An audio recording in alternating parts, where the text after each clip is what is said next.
Jacobo Grinberg described our world as a matrix 20 years before the Matrix movies came out. To him, it was science, not science fiction. And he was about to prove his theory when he mysteriously vanished, never to be found again. This is the mystery of Jacobo Grinberg's unsolved disappearance. Jacobo Grinberg was 12 when his mother died from a brain tumor.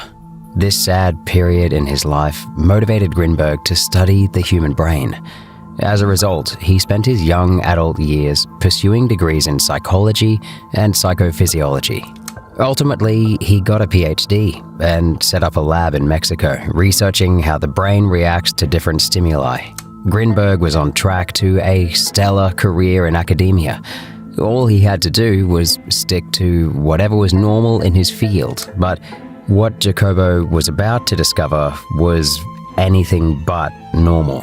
And it all started with an unexpected invitation. In 1975, the scientist was invited to Los Pinos, which was like the headquarters of the Mexican president back then. Who invited Grinberg? The president's sister, Margarita López Portillo, a powerful socialite and supporter of indigenous cultures. Portillo introduced the scientist to a mysterious woman known as Dona Pachita. On paper, Pachita was a cabaret singer and a lottery ticket seller, but what made her famous was her side hustle of healing people with her paranormal procedures. Nothing about what she did appeared medical, yet people swore by her methods. She had cured blindness, made childless women fertile, and even brought people back from death's door. Traditional doctors and scientists were skeptical of Pachita, but Grinberg decided to keep an open mind, and what he saw changed his whole narrative about life itself. Dona Pachita would soon become Grinberg's mentor, and he would write about her spirit surgeries in great detail. In one of his books, Grinberg wrote that Pachita, quote, was capable of materializing and dematerializing objects, organs, and tissue. And he had a somewhat scientific explanation for these supernatural feats. Grinberg theorized that Pachita was doing something to affect the very building blocks of reality, or as he would put it, quote, the manipulation of organic structures. And with his later work, Grinberg would investigate and explain how Pachita pulled off her miracles. But before getting into Grinberg's explanation, I have to highlight Pachita's most important miracle. At different times in her life, the government went after the shamaness for the crime of, and I quote, practicing voodoo rites. But anytime that happened, Pachita would simply vanish from the face of the earth. No matter how many law enforcement officers went looking for her, and no matter where they looked, Pachita was nowhere to be found. The government, with all its might, couldn't find her. And when things cooled down, and this could take years, Pachita would reappear, looking like she hadn't aged a day. It seemed like Pachita had found a way to exit our reality altogether. And this is important because years later, Grinberg would vanish in a similar fashion. Except he would never reappear. Jacobo Grinberg disappeared just before he was about to prove that reality as we know it is just a hologram that we can directly affect with our brains. Now, how did Grinberg come to this conclusion? Of course, by observing Pachita. In 1987, when Grinberg released his most popular work, titled The Shamans of Mexico. The book had 6 volumes, which Grinberg had written in a short period as if possessed by an external spirit. The result was an intense stream of consciousness captured in over 1,200 pages. The book's main argument was that Mexico was in a state of subjugation, which had made it lose its sense of self over centuries of foreign influence. As a result, Mexico's shamanic traditions had been dismissed in favor of Western materialistic interpretation of reality.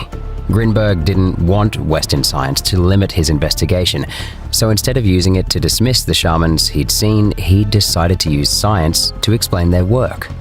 And that's how Grinberg became one of the first academics to compare our world to a Matrix. And this was decades before the Matrix movies came out. But Grinberg didn't need the movies anyway, because he got to see up close the numerous supernatural feats of Pachita. He dedicated an entire volume of the Shamans of Mexico entirely to describing these miracles. According to the book, Pachita performed her spirit surgeries using a knife that was a family heirloom, and given that Pachita claimed to be the niece of Moctezuma and the sister of the Aztec Emperor Cuauhtemoc, who knows where that knife had been? But thanks to Grinberg, we know where it was in the 70s, being waved over patients and miraculously curing blindness, repairing broken limbs, and reversing old age. Critics of Grinberg were quick to point out that Grinberg hadn't pushed back against any of the claims made by Pachita, including those related to her ancestry. He had also not shown enough skepticism around other people's reports of her miracles. According to the critics, Grinberg was more of a fan than he was a scientist. Still, he did put forth a scientific-sounding explanation for Pachita's miracles. Grinberg theorized that Pachita could enter a state of pure energy where everything was alterable, and from that state, she was able to change reality, conjure up organs out of thin air, and chase away illnesses without contact or medicine. Grinberg knew that explanation without evidence was useless, so he set out to devise experiments that would prove that we do live in a matrix that can be manipulated with altered states of consciousness. Of course, Grinberg's peers in academia had no patience for his claims. They rejected his theory almost immediately, saying that it was impossible to test. But this didn't stop Grinberg, who spent years polishing his theory, which eventually became known as the Syntergic theory. According to this theory, we live in a simulation of sorts, created by an informational matrix, where the matrix is like the source code and our consciousness is like the code reader. Experience is created when the code of the matrix is run by our consciousness. Grinberg argued that shamans like Pachita could alter their conscious state from code reader to code writer and alter reality at its source as a result. I have to admit that this claim is quite out there, but it does have some internal logic. And to prove at least a part of his theory, Grinberg devised an experiment which involved two participants with electrodes attached to their heads attempting to communicate with each other telepathically. After the participants spent some time meditating with the goal of connecting with each other, they were separated. One was sent to a different room, and the other was bombarded with sounds and flashes. In nearly 25% of the cases, the brainwave activity of both participants revealed simultaneous reactions. Apparently, both participants' brains were reacting to the sounds and flashes that only one of the participants was experiencing. In other words, their brains were telepathically entangled for a short while. This was Grinberg's proof of the universal field connecting all human minds, a grand background connection that forms, the matrix. Grinberg isn't the first to put forward such a theory, however. Theoretical physicist John Wheeler, who is most famous for inventing the term black hole, heard of that? Put forward the participatory anthropic principle, which posits that the universe is created by its observers. He argued that every aspect of the universe, from atoms all the way to the space-time continuum, derives its existence from information that would be worthless without an observer. Remember, 99.99% of the universe is empty space. Less than 0.001% is matter, and matter is made up of atoms, and 99.99% of each atom is empty space. The closer you look, the more empty space you find. So it isn't a reach to say that reality itself is made up of information. In Jacobo's time, such theories weren't taken too seriously, though. But more recently, the simulation hypothesis has gained momentum, and many intellectual heavyweights are open to the idea that we live in a simulation. Frank Tipler was the first to really push this idea back in 1994. Nick Bostrom pushed it into the mainstream in 2001. But back in the 1980s, when Jacobo was trying to make a case for the informational matrix, he was met with ridicule, criticism, and ostracization. He was cornered into the fringes of academia. But while the uptight academics were turning their backs on him, Jacobo found interest from an unexpected party, the CIA. Back then, the CIA was investigating psychic phenomena, remote viewing, and telepathy. Jacobo's work was among the materials studied by the agency for its Stargate project. Under this project, the agency tried to find ways to use mind-reading, remote viewing, and psychic warfare for national and security purposes. Yeah, you heard me right. Now, if such phenomena didn't exist, the project would be shut down within a year or two, right? But the Stargate project went on for nearly 2 decades, during which the agency tested different ways to induce out-of-body experiences. But all of this was happening in secrecy, of course, so the outside world did not know how highly the CIA regarded Grinberg's work. And that's why traditional academics continued to dismiss him. Grinberg expected as much, actually, so he wasn't discouraged by the predictable lack of acceptance. All new theories started off this way, and all Grinberg had to do was devise an experiment that would shut up the naysayers once and for all.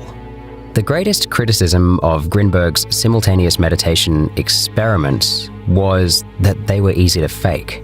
If both participants were exposed to simultaneous light flashes, their brain activity would look similar.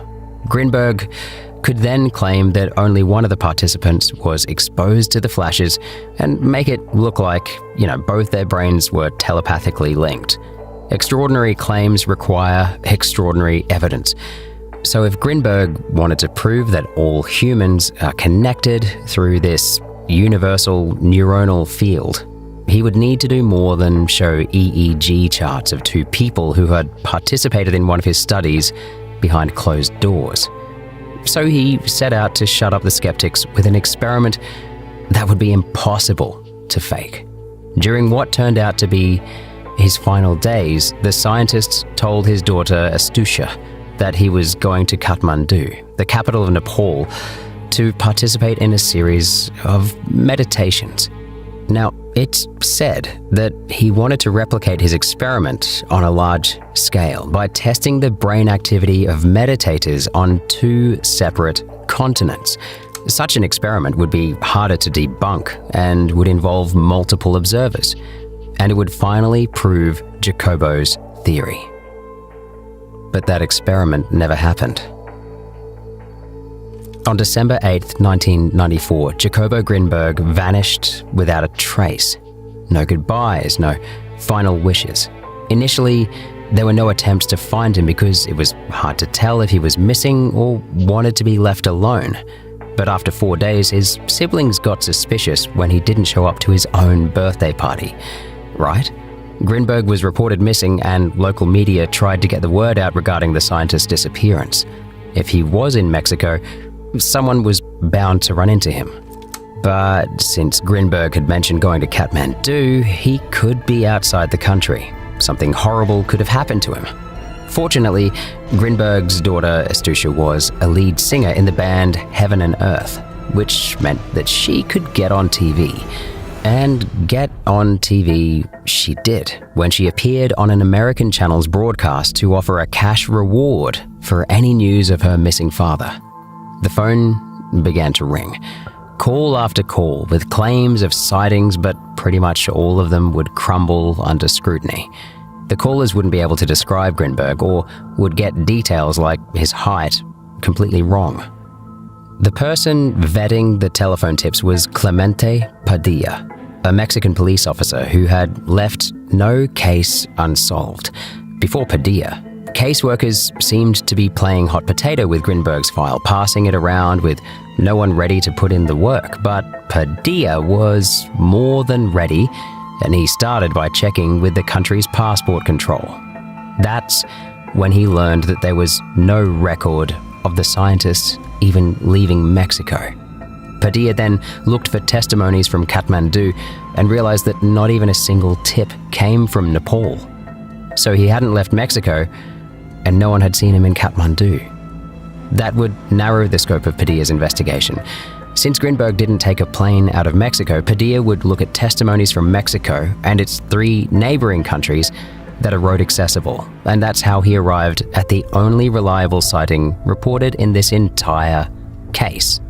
A woman told Padilla that she was walking her dog in a neighborhood in Boulder, Colorado, when she saw a man who looked like Grinberg. Padilla asked her how she knew what Grinberg looked like, to which she replied that she was a reader of Scientific American and had seen the scientist's picture in one of the issues. Then she told Padilla something he didn't expect. Apparently, Grinberg was being followed by 2 men in suits. He seemed to know that he was being followed and didn't try to evade them. Were they protecting him? Or were they making sure he didn't contact anyone? Above all, who were these men? Well, Padilla knew how to find the answers. Just contact the best intelligence agency on the continent. So, using his position and connections, Padilla got on the line with a CIA agent. To his surprise, the agent knew the men he was talking about. He identified them as Rick Howard and Marina Velasco. The agent knew Howard and Velasco because both of them were his colleagues. Padilla felt like he'd cracked the case. The man reported to resemble Grinberg was being shadowed by CIA agents. It was pretty clear what was going on. All Padilla had to do was get the Mexican government to request information from the US. But when Padilla landed in Mexico, he knew things weren't right. Officials were waiting for him with a uniform expression that betrayed displeasure. Padilla was taken off the case without a satisfying explanation after that, and frustrated with how none of his findings were used by the subsequent caseworkers, Padilla resigned from his job altogether. Soon after, the PGR lost Grinberg's file and stopped trying to look for him. To this day, the disappearance of Jacobo Grinberg is the only case Padilla hasn't been able to solve. For a while, Jacobo's second wife, Teresa, was the prime suspect. Grinberg had left voicemails for one of his siblings complaining about how Teresa was torturing him mentally. Teresa, it turned out, was jealous and would often fight with the scientist, who was getting all sorts of attention for his groundbreaking work. She was bipolar and had married Grinberg without informing her own family. This made Grinberg's close circle very skeptical of his new wife.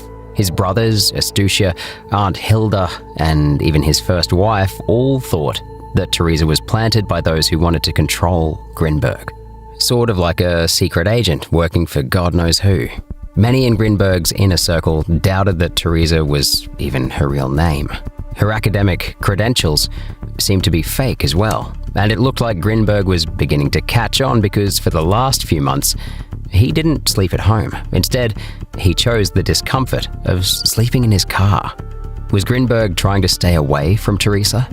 Well, we won't know, will we? Because exactly 1 year after the scientist's disappearance, Teresa vanished as well. It's been over 29 years since Grinberg vanished, and to this day, the case of his disappearance remains unsolved.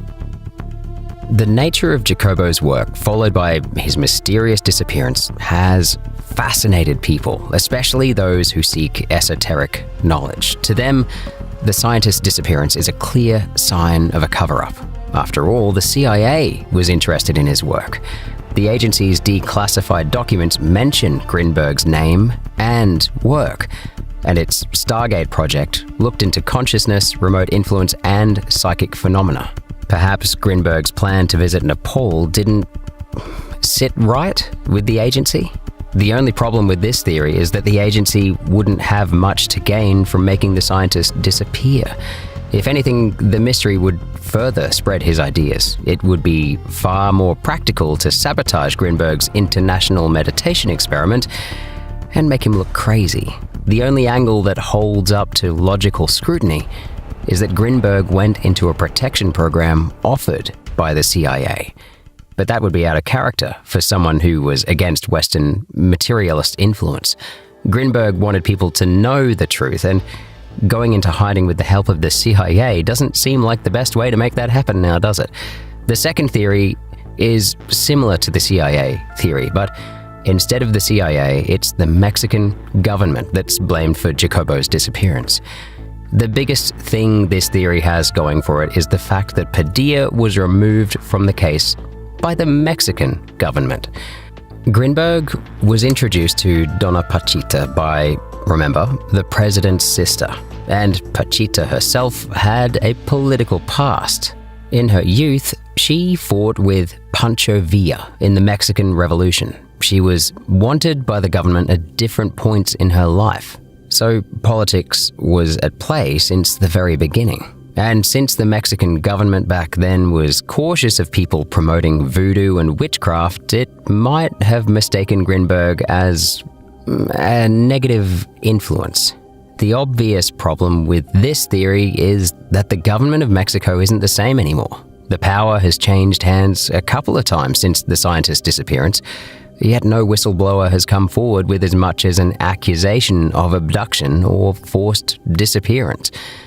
That therefore brings us to the third theory, that the scientist simply wanted to retire from public life.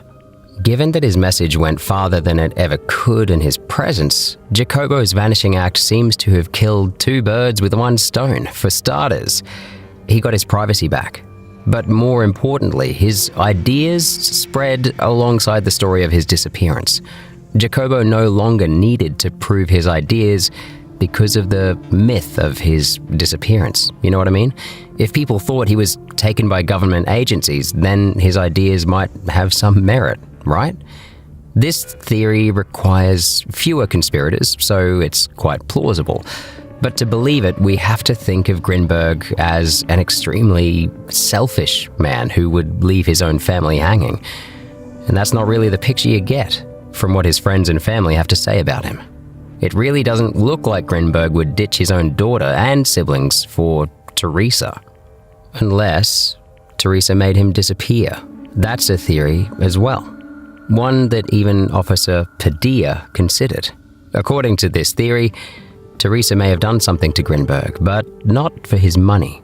She did cash a check for $1,000 after his disappearance, but that's not nearly enough money to shoot and bury your spouse for. The Teresa theory is actually far more ominous, as she seemed to be making regular calls from various locations to a night watchman at a school. That watchman had a paramilitary background. Teresa was also seen multiple times with a blonde woman. Not a big deal on its own, but when she visited one of her homes to pick up her dog, clothes, and some other stuff, the blonde woman was still with her. That made it look like she was Teresa's handler or something. It didn't help that she gave conflicting reports to different people either. She told the watchman at one of her homes to not come back to work since her husband had flown to another city within Mexico. But just a few days after that, she told Grinberg's stepmother that she was flying to Nepal with the scientist. And months later, she was spotted alone on a beach in Tijuana, which is in Mexico, obviously, not Nepal. And then in December 1995, she vanished as well, never to be heard from again. And finally, the wildest theory is that he left the Matrix. Many cite Pachita's multiple disappearances that happened whenever the government was after her. She had plenty of followers ready to shelter her, but what if she was hiding outside of our reality? And what if she taught Jacobo how to pull it off in case someone was after him? To believe this theory, you have to accept that we live in a matrix and that Pachita was somehow capable of departing from it. I, for one, am not ready to believe that yet, if for no other reason than because Pachita sounds kind of like a suspicious figure. She was famous enough to have celebrities at her doorstep, One of her admirers was jazz legend Charles Mingus, who went to see her because of his ALS diagnosis. He was 54 at the time and couldn't play double bass anymore. So he received spiritual surgery from Pachita, who had him lay face down on a bed and used a knife to perform a ritualistic procedure. After it was over, Mingus swore that he'd been cured, as he remarked, and I quote, "She knows how to cut, just between the pores, from God to Pachita." Mingus was bandaged and left satisfied. His wife, Sue Graham, was skeptical and decided to look under the bandage while the musician was taking a nap. There was no blood or cut under the bandage. She never told Mingus about this and kept changing his bandages. A few months later, Mingus died from a heart attack brought about by the disease. The only power Pachita seemed to have was the ability to make people believe her. But the claim that she could exit reality and taught Jacobo to do the same is a fascinating theory that isn't backed by evidence.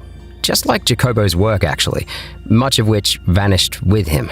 There was an attempt to replicate the meditation experiments that Jacobo conducted, but the results were far from what he got.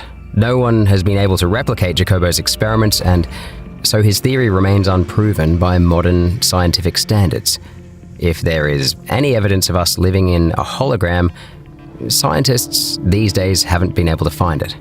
But in possibly the most poetic twist, Jacobo's disappearance serves as a reminder that just because you can't find something doesn't mean that it doesn't exist.